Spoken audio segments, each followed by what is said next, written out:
Seorang pemulung lanjut usia, lansia, yang bekerja keras demi pengobatan sang istri. Pemulung itu bernama Pak Ahmad yang berada di Padalarang, Kabupaten Bandung Barat, Jawa Barat.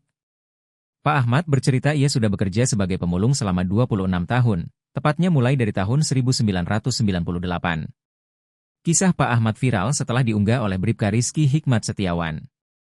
Pak Ahmad terlihat duduk di pinggir jalan, tanpa sebuah karung yang ada di dekatnya untuk membawa hasil rongsokan.